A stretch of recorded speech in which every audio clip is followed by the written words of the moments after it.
Yes, people. Welcome to Society TV match reaction. Manchester United. Well, they're beating Real Sociedad, but they are not going to top the group because of the head-to-head. United needed two or more, or well, at least the goal margin had to be 2 goals, and we didn't do that. And we actually played Maguire up front because we had nothing on the bench. That is damning. That is damning. That is painful. And I do not want to ever see that again. No fan in the world should watch Maguire try and play out from. Oh, can't even, get my words out. He tried to dribble past people, lost the ball, and they nearly ended up scoring on the other end. That is absolutely it's a travesty. It's a travesty, and it's a damning indictment of this board. And it's a message. It's probably from a message from Ten Hag. I don't know if he's doing it to kind of do it and say, "Yo, listen, we don't have anyone up front, so I've had to play Maguire up front and lump that ball up to him and try and do something."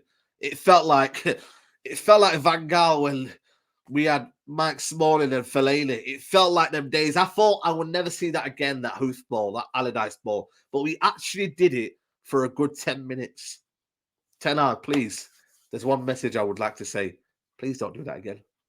I don't want to see that. I'd rather Bruno up front. I'd rather Ilanga up front. I'd rather anyone else but this hoofball. I think for me, it goes against what we're trying to do. It goes against the long-term project. Okay, it was a one-off.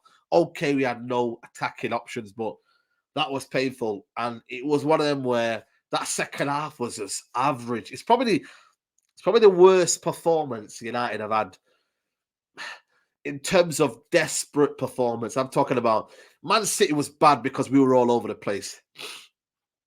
But this was almost like we just didn't click. We didn't spark. Ericsson was poor. We couldn't find pockets. I thought Donny made a few runs, and people say he had a poor game, but I thought he tried to make certain decent runs. Ronaldo up front, moaning all the time. Yes, he made the assist for Garnacho, and I will give him credit, but a lot of the game he's moaning. He's trying to jump there. He's trying to do this, and he's just he's a bit all over the place, if I'm being honest with you. But ultimately, I can't lie to you, man. It's one of them. We didn't do enough today to kind of not play that round of 32. It is what it is. What can you do?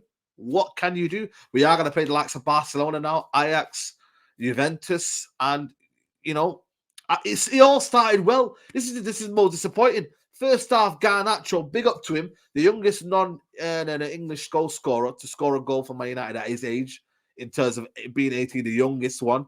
So big up to him. You know what I mean? Very, very good goal. The ball goes off the top from David De Gea. Distribution, eh? People say he's not got distribution. Bruno flicks it onto Ronaldo. Ronaldo plays in the ball into Garnacho. Clean as a whistle. Left foot. See you later. But then we just never really clicked on after that, man. Real Sociedad were just painfully average. Don't get me wrong. Decent team. Whatever you want. They've topped the group. Fair play. But, bro, I don't even know how they got, again, probably because Ammonia and the Sheriff are that poor. But we did well. Defensively, we did well. Midfield, we couldn't find balance. Up front, even Rashford came on and he was even bad as well. Like, we just didn't have any impact. I think the game dragged on and we just looked a bit toothless. We looked a bit despondent. We just couldn't, like, we lacked a lot of conviction. We lacked everything, man. And that's not the Ten Hag way. And people will say, oh, well, you've only been getting by 1-0, this and that. No, but it's been in a controlled manner. Okay, the West Ham was a different result. Maybe are we getting tired? And listen, I don't like to use excuses. I don't like to be Grizz Khan and start talking about injuries and tiredness and all that. But these guys are playing every game. And I said, and I questioned Ten Hag as to, listen, I know the league better than you. I know that, you can't do that in the Premier League because at the end of the day, the intensity will catch up to you. Things will catch up to you. And now you're seeing it. A lot of people are gassed out. A lot of people are tired. Is Ericsson tired? Bruno's passing and crossing, doesn't equate to being tired. But these guys are playing in a lot of games, are putting a lot of shift in. And, we've got Villa on the weekend, which will be a case of they'll be fit and fresh and ready. So, like I said, it's concerning. It's a round that we really don't need. I'm being honest with you. Don't get me wrong. I don't fear anyone, but it's a round that we don't really need, if I'm being honest with you.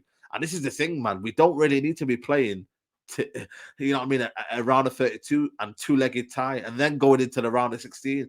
It's like a lot of games, man. And we're probably going to play that game, but back end of January, early February, when there's already fixture congestion, when we've already come back for the World Cup. So it's one of them where I feel like for me tonight, just things didn't work out as planned. Real Sociedad, they didn't really, they tried to play some decent football, but they were absolutely toothless.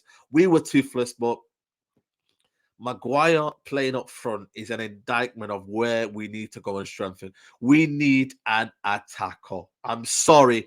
Go and get me a striker, whoever it is. Go and get it. Gakpo. If this is what people want, if this is what Ten Hag wants, go and get it, because we need options, man. Sancho's not performing at the minute. Ilanga's not good enough. Garnacho's got promise. Rashford is being relied upon a lot too much. Then you've got Anthony, who's got this mysterious leg injury now for some reason. Hope he recovers better. But again, like I said, even midfield, man, we haven't got any. Fred and McTominay, I'm sorry, man. They're not guys that are going to have an impact. They're not. They're guys that will shore up the game. That guys will give you something different in terms of, defensively and certain things like that, and bring you a bit of energy. But in terms of actually doing stuff, we don't have no one. Zidane Iqbal, I don't know what he's done. Has he missed training? Can he not do something? Like, why? I'd rather bring on Zidane Iqbal than Fred and McTominay. But again, the manager's looking at experience. Malacia didn't get to play today as well. What's going on with that situation? Is he not training well? What's going on down there? So I just feel like it's a lot of things that are happening at the minute. You know what I mean? In terms of, don't get me wrong, like I said, we're through. There's a lot of positives, but I just feel like for me, what I'm frustrated about is that the depth is showing, and low block as well. We are struggling to break down low block teams, and that is a concern. I'm looking at the stats here: 53%, only 4 shots on target, 4 shots today, 1 shot on target, and that was a goal. 100 passes in the final third, 100 passes again. You know what I mean? 1 shot on target all game. You don't deserve anything, man. That just shows you the lack of quality that we really, really have. You know what I mean? And it shouldn't happen. It really, really should not happen. But listen, people, it is what it is. What can you do? We move. Make sure you like the video. I'm about 20 away from 56,000. I hope you have a good day. We move. Aston Villa. We go again. Take care. Bye-bye.